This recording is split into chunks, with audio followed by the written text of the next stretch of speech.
Hello friends, आप सभी का बीएड कोर्स के नंबर 1 चैनल मिशन मोड में स्वागत है। दोस्तों, आज हम लोग बात करेंगे कि दिव्यांग बच्चों को शिक्षा के मुख्य धारा में लाने के लिए विद्यालय में क्या प्रभावकारी कदम उठाएंगे।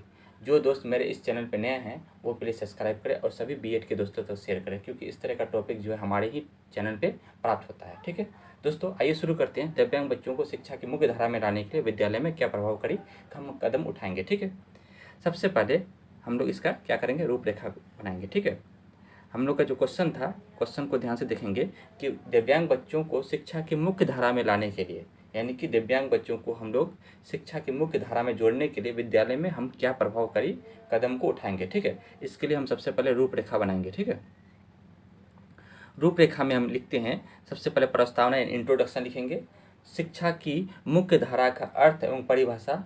ठीक है, फिर उसके बाद है दिव्यांग बच्चों को शिक्षा की मुख्य धारा में लाने के लिए विद्यालय में उठाए गए कदम, और लास्ट में हम लोग इसका निष्कर्ष को देखेंगे। ठीक है, तो आइए सबसे पहले हम लोग प्रस्तावना देखते हैं, यानी इंट्रोडक्शन। हमारा समाज एक विभिन्नताओं का देश है, जहाँ अनेक प्रकार के लोग रहते हैं। कई सारे लोग दृष्टिबाधित, श्रवणबाधित, मानसिक बाधित तथा अधिगम अक्षम बालक पाए जाते हैं। हम ये कह सकते हैं कि हमारा समाज, हमारा देश एक विभिन्नताओं का देश है, जहाँ पे अलग अलग प्रकार के व्यक्ति पाए जाते हैं। कुछ व्यक्ति जो है दृष्टिबाधित होते हैं, तो कई जो है श्रवण बाधित होते हैं, कई जो है मानसिक रूप से ग्रसित होते हैं। ठीक है, किन्हें बोलने संबंधी समस्या होती है, किसी देखने संबंधी समस्या होती है, किसी सुनने के संबंधी समस्या होती है। तो इन सभी असक्षम व्यक्ति, यानी कि इन सभी व्यक्तियों को हम लोग विकलांगता की श्रेणी में रखते हैं। तो इन बालकों को हम समाज में शिक्षा किस प्रकार दें, इसके बारे में हम लोग बात करेंगे। ठीक है, इन सभी दिव्यांग बालकों को सामान्य बालकों के साथ रखा जाना जरूरी है। मतलब इन सभी बालकों को हम लोग सामान्य बालकों के साथ रखना जरूरी है। इसलिए इन बच्चों को शिक्षा से जोड़ने के लिए सैमुअल डी हावे ने शिक्षा के मुख्य धारा का परिचय दिया। यानी कि इन बालकों को सामान्य बालकों के साथ जोड़ने के लिए एक वैज्ञानिक थे, मनोवैज्ञानिक थे, जिनका नाम था सैमुअल डी हावे ने शिक्षा की मुख्य धारा का एक कॉन्सेप्ट दिया। अर्थात शिक्षा के मुख्य धारा का तात्पर्य है कि विशिष्ट बालकों को सामान्य बालकों के साथ शिक्षा प्रदान करनी चाहिए। विशिष्ट बालक वैसे बालक को कहते हैं जिनकी दृष्टि संबंधी, विकलांगता संबंधी, श्रवण संबंधी, शारीरिक रूप से, अधिगम संबंधी, इन तमाम रूप से जो है किसी भी बीमारी, किसी भी जो है से वो ग्रसित होते हैं, तो उन्हें हम लोग विशिष्ट बालक की श्रेणी में रखते हैं। तो इन बालकों को हम लोग सामान्य बालकों के साथ रख के जो है शिक्षा दे सकते हैं। ये बात जो है कहे थे सैमुअल डी हावे ने। ठीक है, तो आइए इस पर हम लोग और आगे देखते हैं। ये तो हमारा इंट्रोडक्शन खत्म हुआ। अब हम लोग बात करेंगे शिक्षा के मुख्य धारा का अर्थ। शिक्षा के मुख्य धारा का अर्थ क्या होता है। ठीक है, शिक्षा के मुख्य धारा का परिचय का श्रेय सैमुअल डी हावे को दिया जाता है, जिनका अर्थ होता है बाधित बालकों को सामान्य कक्षाओं में शिक्षण व्यवस्था कराना।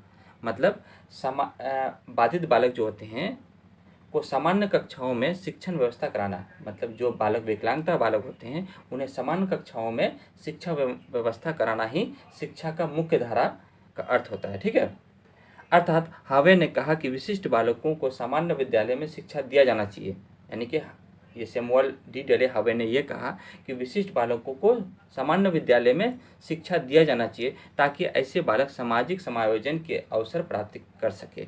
मतलब ऐसे बालक भी जो है समाज में एक अवसर प्राप्त कर सके। विशिष्ट बालकों को शिक्षा से संबंधित सभी आवश्यकताएं दी जानी चाहिए तथा विशिष्ट बालकों को सामान्य बालकों के साथ शिक्षा दिया जाना चाहिए। इन बच्चों को सामान्य कक्षाएं, सामान्य स्कूल तथा आवश्यक सामग्री उपलब्ध कराना चाहिए। अतः हम कह सकते हैं कि विकलांगता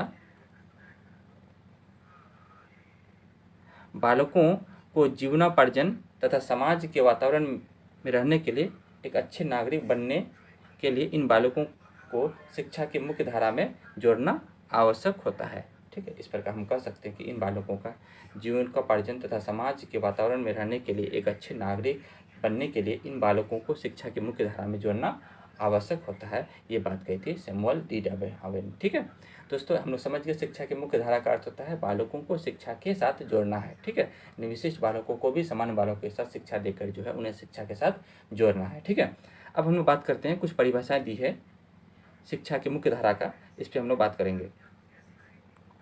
पहली परिभाषा दिया है कॉफमैन के अनुसार, शिक्षा की मुख्य धारा सामान्य व प्रतिभाशाली बालकों की सांसारिक, अनुदेशनात्मक, सामाजिक एकीकरण को अनुदेशित करती है। ये बात कही थी कॉफमैन के अनुसार। ठीक है, फिर उसके बाद हम लोग बात करेंगे स्टेफन और ब्लेकहार्ट के अनुसार। स्टेफन और ब्लेकहार्ट के अनुसार क्या बात कही थी, शिक्षा की मुख्य धारा का अर्थ क्षति युक्त यानी पूर्ण रूप से अपंग नहीं बालकों को सामान्य कक्षाओं में शिक्षण व्यवस्था करना, ये समान अवसर मनोवैज्ञानिक की सोच पर आधारित होती है। ये बात कही थी स्टेफन तथा ब्लेकहार्ट के अनुसार। स्टेफन तथा ब्लेकहार्ट ये कहा था शिक्षा की मुख्य धारा का अर्थ क्षतियुक्त यानी पूर्ण रूप से अपंग नहीं बालकों को सामान्य कक्षाओं में शिक्षण व्यवस्था कराना तथा यह अवसर जो है वैज्ञानिकों की सोच पर आधारित होती है। ये बात कही थी स्टेफन और ब्लेकहार्ट के अनुसार। फिर तीसरा परिभाषा था शिक्षा की मुख्य धारा का कि ये बात कही थी वांग के अनुसार, मुख्य धारा से अभिप्राय सामान्य और विशिष्ट बच्चों को एक विद्यालय के पर्यावरण में एकीकरण से है जहाँ सभी बच्चे सीखने हेतु समान संसाधनों और अवसरों का उपयोग करने में हर समय से भागीदारी होती है। ये बात कही थी वांग के अनुसार। ठीक है, अब हम लोग बात करेंगे कि दिव्यांग बच्चों को शिक्षा की मुख्य धारा में लाने के लिए विद्यालय में क्या प्रभावकारी कदम उठाएंगे। ठीक है, तो पहला है समेकित शिक्षा व्यवस्था करनी है, दूसरा है व्यावसायिक शिक्षा, तीसरा है शैक्षिक स्थापना, चौथा है समावेशी शिक्षा कार्यक्रम, पांचवा है विशिष्ट शिक्षा कार्यक्रम और छठा में वर्ग प्रबंध। ये जो है दिव्यांग बच्चों की शिक्षा की मुख्य धारा में लाने के लिए विद्यालय में उठाए गए कदम है। इस पर हम लोग एक एक करके बात करते हैं। ठीक है, तो पहला है समेकित शिक्षा व्यवस्था। समेकित शिक्षा व्यवस्था क्या होता है, इस पर बात करते हैं। विद्यालय में कार्यक्रम के प्रति दिव्यांग बालकों को जोड़ा जाए। मतलब समेकित शिक्षा कार्यक्रम का मतलब होता है कि विद्यालय में जो भी कार्यक्रम होते हैं उन कार्यक्रम में दिव्यांग बालकों को भी जोड़ना है, उन्हें भी कार्यक्रम में भाग लेने को दिया जाना चाहिए ताकि उनमें भी समायोजन की क्षमता विकसित हो सके। ये बात है समेकित शिक्षा कार्यक्रम। ठीक है, जिसमें दिव्यांग बालकों को विद्यालय में जो भी कार्यक्रम होते हैं उसमें भी जो है उनको जोड़ना है ताकि ऐसे बालक जो है अपने आप को विकसित कर सके और समाज में जो है अपने आप को समायोजन कर सके। ठीक है, फिर दूसरा नंबर मुख्य प्रावधान है कि व्यावसायिक शिक्षा। दिव्यांग बालकों को औपचारिक शिक्षा के अलावा व्यावसायिक शिक्षा देना भी जरूरी है। औपचारिक शिक्षा तो देते ही है हम लोग, है ना, उसके साथ साथ उन्हें हम लोग अनौपचारिक शिक्षा यानी कि व्यावसायिक शिक्षा भी देनी चाहिए ताकि शिक्षण प्रक्रिया की समाप्ति के बाद वो जीविकोपार्जन कर सके, ताकि वो जो है जब शिक्षा उसका खत्म हो जाए, ठीक है, तो वो अपने जो है कुछ कार्य करके जो है अपना जीवन यापन कर सके। ठीक है, तीसरा नंबर प्रावधान है शैक्षिक स्थापना। शैक्षिक स्थापना का मतलब होता है दिव्यांग बालकों को शिक्षा के प्रति उपयुक्त माहौल तैयार करना चाहिए जहां उन्हें शिक्षण सुविधाएं स्थापन करना चाहिए। दिव्यांग बच्चों को शैक्षिक स्थापना में ही चिकित्सक उपचार की सुविधा करनी चाहिए। मतलब ऐसे बालकों को शिक्षा के साथ साथ चिकित्सीय उपचार भी देनी चाहिए। ये जो है एक मुख्य धारा में लाने के लिए विद्यालय में उठाए गए कदम है। फिर चौथा नंबर में है समावेशी शिक्षा कार्यक्रम। ठीक है, चौथा नंबर कदम है समावेशी शिक्षा कार्यक्रम। विशिष्ट बालकों को सामान्य कक्षाएं, सामान्य स्कूल तथा अन्य आवश्यकताएं अपंग बालकों के लिए सामान्य बालकों से अलग केवल विशिष्ट परिस्थितियों में होनी चाहिए। मतलब ये बात कही गई है कि यदि विशिष्ट बालकों को सामान्य कक्षाएं, सामान्य स्कूल और अन्य आवश्यकताएं अपंग बालकों के लिए सामान्य बालकों से अलग केवल विशिष्ट परिस्थितियों में होनी चाहिए, तो अपंग बालकों को विशेष अध्यापन कराकर सामान्य विद्यालय में शिक्षा उपलब्ध करनी चाहिए। मतलब अपंग बालकों को अलग से विशिष्ट परिस्थितियों में रखकर जो है एक शिक्षा देनी चाहिए, तो ऐसे बालक को जो है सामान्य विद्यालय में शिक्षा उपलब्ध कराना चाहिए। ठीक है, फिर पाँचवा नंबर है विशिष्ट शिक्षा कार्यक्रम।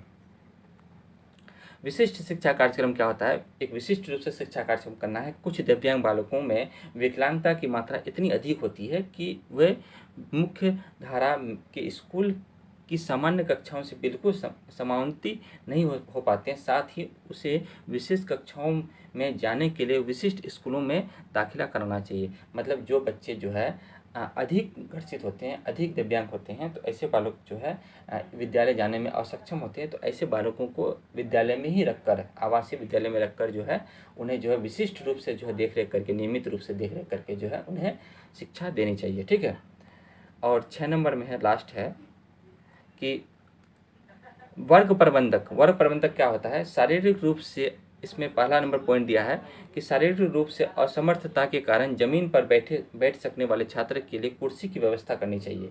मतलब वैसे बालक जिन्हें शारीरिक रूप से असमर्थ हैं जमीन पर बैठ सकने के लिए, तो ऐसे बालकों की कुर्सी की व्यवस्था होनी चाहिए। ठीक है।